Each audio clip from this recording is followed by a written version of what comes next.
Hi, I'm Jeanette Ropetta. I didn't plan on making this video, but after seeing what's being shared online, I feel like I have to speak. And because of what's happening right now isn't just misinformation, it resembles cyberbullying.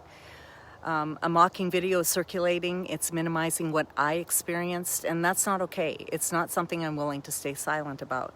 So just to recap, at the July 15th Township Board meeting, Planning Commissioner Kevin Ross, he gave a public comment, and after speaking, he walked past me. He had other ways to go, but he walked right past me towards the back of the room.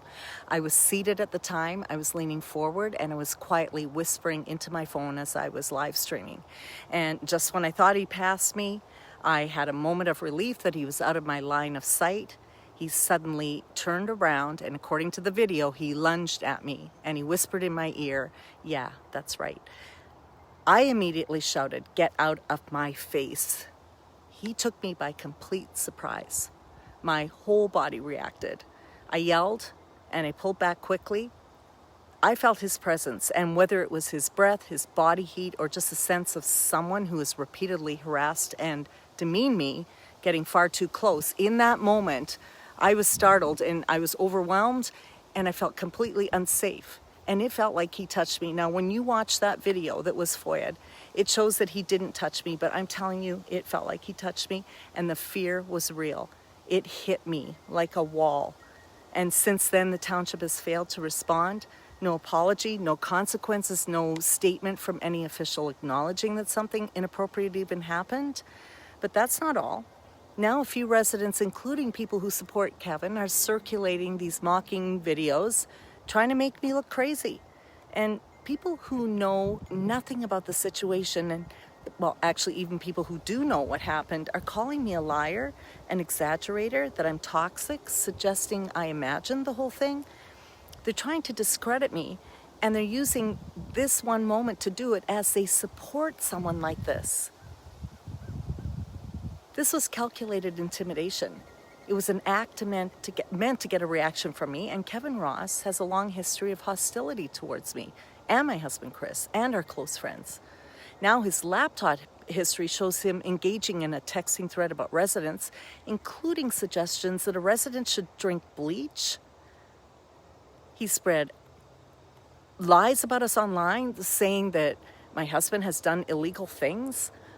So yes, when someone like that approaches from behind and gets in your space, it doesn't matter whether it was actual physical contact, it was aggressive, and it was unwanted, and it was meant to provoke, and it worked. He scared me, he terrorized me, and there's a reason I reacted the way I did. It was trauma. And this is the part no one wants to talk about. How women are treated when they speak up. How our fears are dismissed, how the burden is put on us to prove our trauma, while people excuse this behavior of men who push the boundaries and get away with it.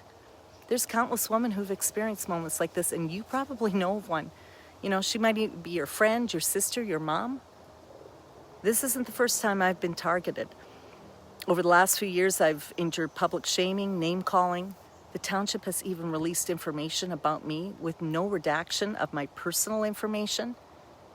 And know this, that in a previous FOIA, they blocked out all of Kevin Ross's information so that you didn't even know who it was that responded to the FOIA, which is the Freedom of Information Act. But when I was involved in a FOIA, they released it with all my information, my driver's license, my height, my weight, my address.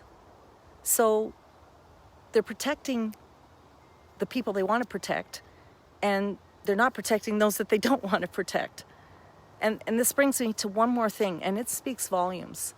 I tried to get the video of Kevin Ross lunging at me the very next morning. The deputy told me from the meeting to come into Supervisor Greg Karn's office to view it. So I showed up, and I was told, no, you cannot view it. You have to do a FOIA request for a copy. So I did. I asked, could you please expedite it, given the seriousness of what happened? And I was told no, they would get to it when other duties didn't get in the way. And I have a video of this. So yesterday, I picked it up when they called me. They had it on a thumb drive. I got in there at noon. They told me to come at noon. That was my appointment. And guess what I found out? I found out that at least one other resident received this video long before I did, long enough to make this mocking video. So once again, I was denied evidence that would help me in a timely manner. Now, if this doesn't tell you everything you need to know about the kind of bias operating behind the scenes, I don't know what does.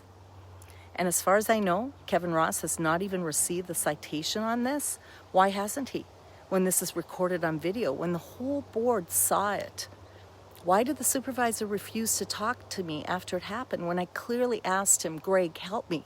And I asked him, what can I do?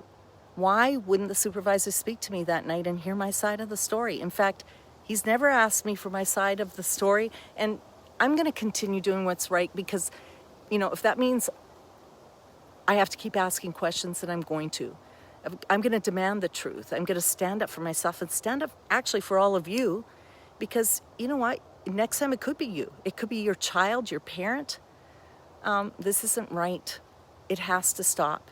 And in my opinion, it won't stop until those people who have been wronged are able to speak up and, hold them accountable. So I hope this clears things up. If you have any questions, please reach out to me, and I'd be happy to answer those questions. Okay? Thanks. Have a good day. Bye.